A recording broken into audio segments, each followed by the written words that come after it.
Now at 5, the Kansas governor visits a healthcare education center in Pittsburgh. Plus, tips to make a severe weather emergency plan for your family and friends. And the U.S. Supreme Court takes up emergency abortion. I'm Natalie Brandon, Washington, with the case that's pitting state law against federal. The 4 states' most watched news starts now. Kansas Governor Laura Kelly today visited Pittsburgh to check out a new healthcare education center. This is KOAM News at 5. I'm Dow Quick. Governor Kelly toured the John Parolo Education Center on the campus of the Community Health Center of Southeast Kansas. Members of the health center's leadership team and board of directors joined the governor on the tour and for a discussion on how Medicaid expansion could help address the state's health care worker shortage. Take care of it, good, but we have to be partners with the folks. People who are not who don't have access to health care are not going to be as concerned, or they can be concerned, but they're not going to be able to do anything about staying healthier if they don't have access to professionals and others to guide their care. The governor also referenced the Medicaid expansion in Missouri and the success that state has had in keeping hospitals and clinics running since then. Let's check in with Chief Meteorologist Doug Heddy for a first look at the weather. Yeah, and it actually turned out to be a nice Wednesday for us today. Temperatures fairly warm. We're seeing partly sunny skies. It's 74 in Joplin. Pittsburgh sitting at 72. Enjoy the little bit of sun that we are seeing right now because our rain chances really start to increase starting tonight. We're sitting into the mid 70s. Miami sitting at 80. Veneta is 79 degrees. We do have a few clouds kind of skirting through, but in general, we look pretty good. We have some showers down across central parts of Arkansas, but we will start to get showers, even a few thunderstorms popping up later on tonight, especially after midnight. As we drop back through the 60s into the 50s, you can see those rain chances starting to increase. And a big severe threat as we head through the next few days. We're going to talk about that here in just a bit. During severe weather, parents not only try to keep their kids safe, but also calm. One mom of 3 in Neosho says having a plan can smooth over nerves. And Newton County Emergency Management recommends going over your severe weather plans with your children. Folks have heard stories about the Joplin tornado, so there is a lot of anxiety with those young children, and the more they can plan and the more they know what to expect, the easier it is for them. Plan. I think when they know there's a plan in place, if something does happen, I'm going to wake you up, we're going to put shoes on, we're going to go out to the shelter, and we'll be together, we'll be safe, we have a place to go. I think when kids know that you have a plan, they do better. For more tips, go to our website, koamnewsnow.com. Some local artists and organizations are ready for the Pittsburgh Art Walk. The event promotes a festival-like atmosphere with live music, art demonstrations, and community activities. The dogs Joker and Harley Quinn are some of the attractions of the event this year. Bring your phones, take lots of pictures. You can take as many pictures as you want. Bring the kids. They are service dogs. They're trained in for PTSD, pressure therapy. It's an opportunity to really be a part of the culture of Pittsburgh. Basically every artist in town shows up and shows out, shares their work. More than 100 organizations, businesses, and artists will participate in the event. Art Walk starts at 5 p.m. on Friday. It's held on Broadway between 7th and 4th Streets.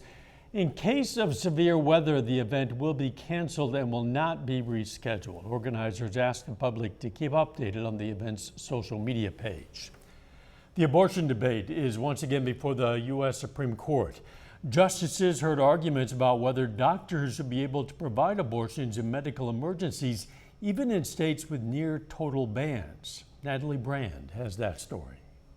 Demonstrators held a die-in to raise awareness about abortion rights as both sides of the debate once again squared off outside the U.S. Supreme Court. Abortion is oppression! Inside, justices heard arguments about whether Idaho's near-total abortion ban conflicts with a federal health care law. The Biden administration argues that law requires hospitals accepting Medicare to provide stabilizing care to patients experiencing medical emergencies, which could include abortion, even if in conflict with state law. Liberal Justice Elena Kagan sharply questioned whether banning emergency abortions puts women's health at risk. Within these rare cases, there's a significant number where the woman is, her life is not in peril, but she's going to lose her reproductive organs. She's going to lose the ability to have children in the future, unless an abortion takes place. But conservative Justice Samuel Alito appeared skeptical. How can you impose restrictions on what Idaho can criminalize simply because hospitals in Idaho have chosen to participate in Medicare? The case before the justices involves Idaho, but the court's ruling could have implications for more than a dozen states that have adopted near total bans on abortion. This is about the Biden administration and the federal government trying to find ways to invalidate particularly restrictive state laws in the wake of the Dobbs decision that overturned Roe v. Wade. The case marks the first time the justices are considering the implications of a state ban since overturning the nationwide right to abortion in 2022. A ruling is expected by the end of June. Natalie Brand, CBS News, Washington. Still ahead, turning carbon into concrete. This system captures carbon dioxide before it's released in the air and puts it to good use. I'm Bradley Blackburn with how it turns CO2 into building blocks for the future. And next in Health Watch, what doctors learned after performing the second ever pig to human organ transplant. Topping today's Health Watch, many people complaining about a loss of taste after recovering from COVID are actually experiencing a loss of smell. A study published in JAMA Network finds COVID patients typically regain their sense of taste within a year of recovery, but nearly a third of COVID patients still have a weaker sense of smell. The findings suggest COVID affects our sense of smell more than taste buds. Today, we look at an experimental procedure that's giving hope to people who need organ transplants. More than 89,000 Americans are waiting for a donor kidney. 12 days ago, a New Jersey patient became the first woman and the second living human to receive a kidney transplant from a pig. Chief Medical Correspondent Dr. John LaPook shows us how a strategy never attempted before is giving her a second chance at life. When you came into the hospital, how sick were you? I was pretty much done. At age 54, Lisa Pisano's heart and kidneys were failing. I couldn't go up the stairs, I couldn't drive, I couldn't play with my grandkids. So when this opportunity came to me, I said, I'm taking it. When we admitted her to the hospital, she had 2 cardiac arrests. So that's how close she was to death. Dr. Robert Montgomery heads up the Transplant Institute at NYU Langone Health. With FDA permission, he and his team decided the only way to save her life was with a first ever approach, giving her both a mechanical heart pump and a kidney transplant from a pig. About to do something that no one has done.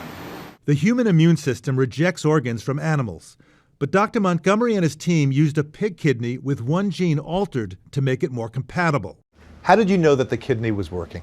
So you release the clamps and Lisa's blood goes into the kidney and it suddenly turns this beautiful pink color, a healthy organ. This isn't just about keeping somebody alive, it's restoring them to their lives.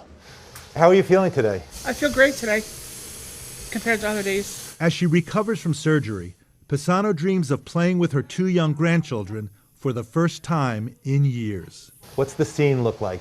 Draw it for me. My granddaughter's, Gemma, come on, running around in the backyard. My grandson's getting into anything and everything he can get into, trying to do both, and it's a wonderful scene. The transplant team hopes the one gene edit technique will make it easier to breed enough pigs to supply kidneys for more people on the transplant waiting list. Dr. John LaPook, CBS News, New York. A group of doctors is supporting bans on advertising junk food to kids. The American College of Lifestyle Medicine says it supports the Childhood Diabetes Reduction Act, which also would require warning labels on ultra-processed and sugar-sweetened food and drinks. The group says 1/3 of children are overweight and diet is to blame. And that is a look at today's health news. A little bit later, our pet vet on call. Hi, I'm Dr. Eva Dudek from Parsons Pet Hospital. Coming up, we're going to tell you when it's good to spay or neuter your pet. Plus, rain chances really increasing for us tonight. We're going to look at that coming up.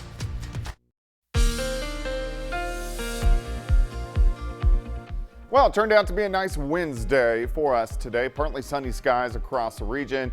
Overall, we've seen pretty good conditions, and that's kind of where we're sitting right now. Partly to mostly sunny skies. Nice shot. This is our Indigo Sky Casino and Resort. Of course, Indigo is just outside of Seneca, Missouri. All right, so we've been talking about severe weather chances as we go through the week. So let's move into tomorrow.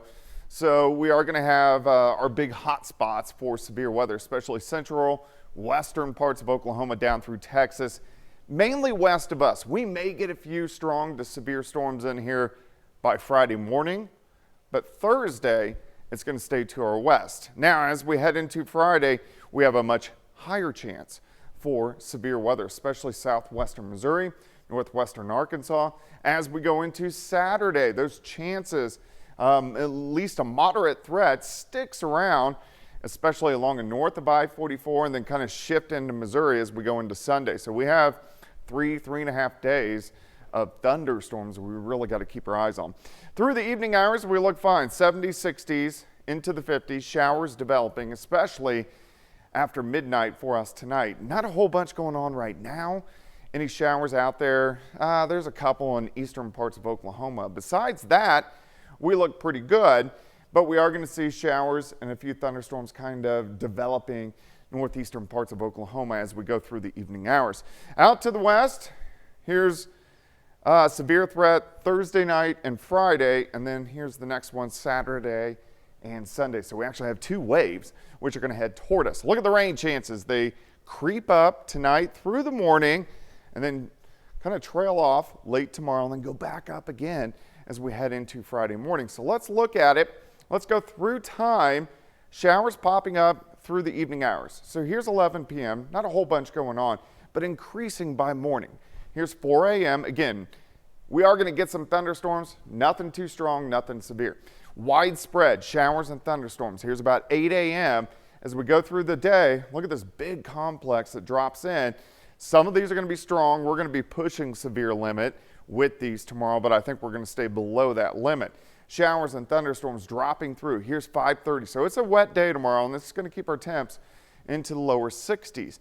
Then severe weather out to our west starts to roll in late tomorrow night. So these guys are going to be a little bit stronger. Here's after midnight Friday morning, and then showers and thunderstorms into Friday morning.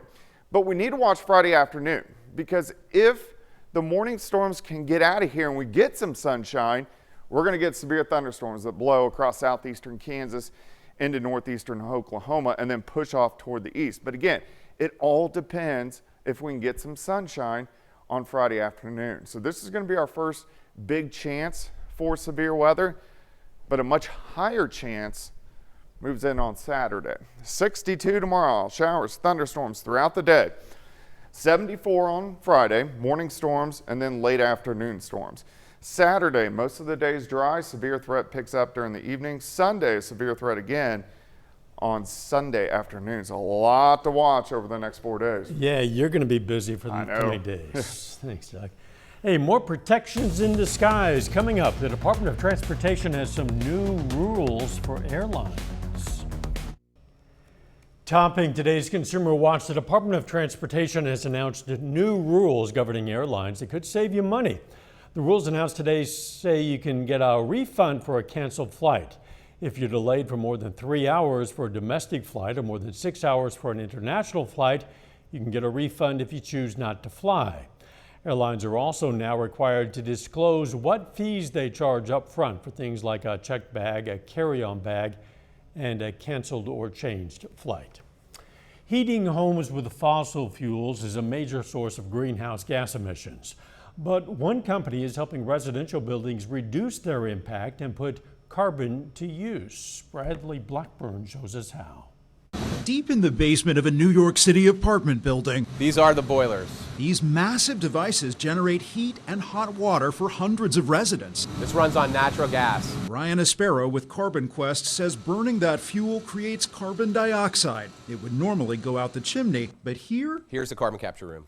Their system captures CO2 before it's released in the air. This tank holds 700 gallons of liquefied carbon dioxide. That's equivalent to about 3 tons of CO2. The maze of pipes and tanks fills a room, but it's actually small scale. Most carbon capture happens at large industrial plants.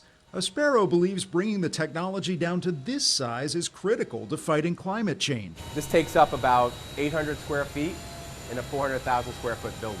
More cities like New York are rolling out restrictions on building emissions, but changing an entire heating system to electric is difficult. For buildings that use natural gas boilers, carbon capture is a cost-effective and easy solution to implement without a major disruption. From the basement, the CO2 is pumped out and taken by truck to Glenwood Mason in Brooklyn. It's the exact duplicate tank. VP Jeff Hansen says every day this factory churns out some 40,000 concrete blocks. They now inject CO2 in the slurry before blocks are formed to be stored forever. Every one of these blocks has carbon locked up inside. Every single one of them. Using these blocks can help projects meet new green construction requirements. Carbon captured in a full cycle, showing how one building's waste can help build a greener future. Bradley Blackburn, CBS News, New York. Carbon Quest says its capture system can be used by large residential buildings and also institutions like schools and hospitals. Our Pet Vet on Call next.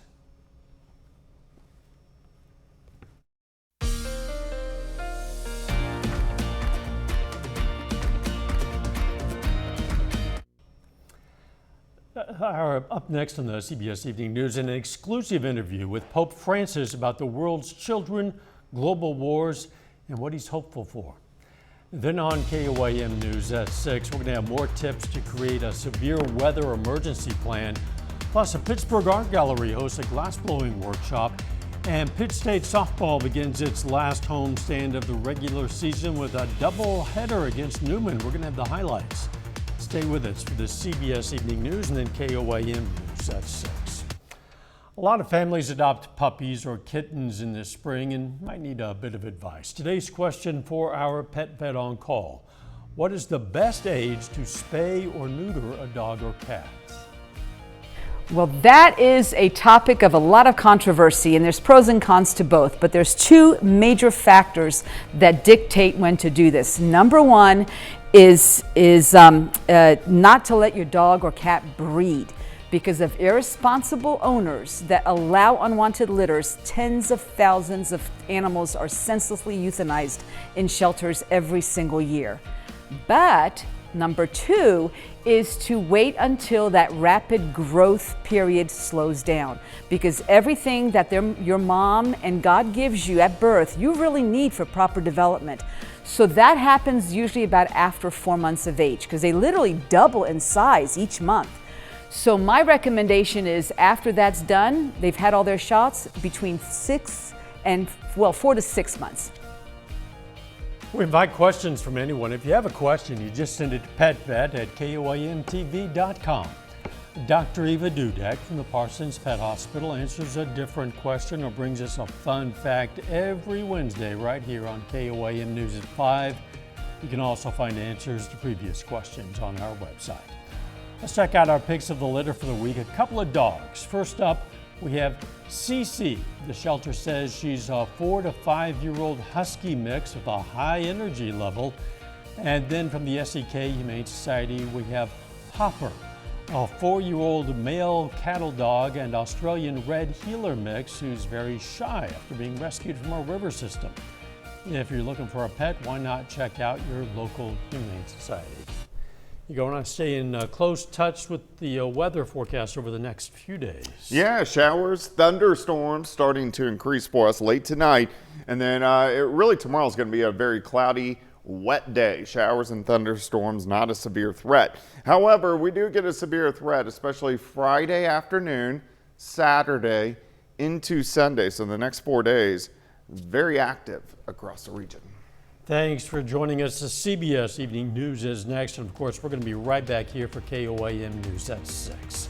We'll see you then. Let's make it a great evening.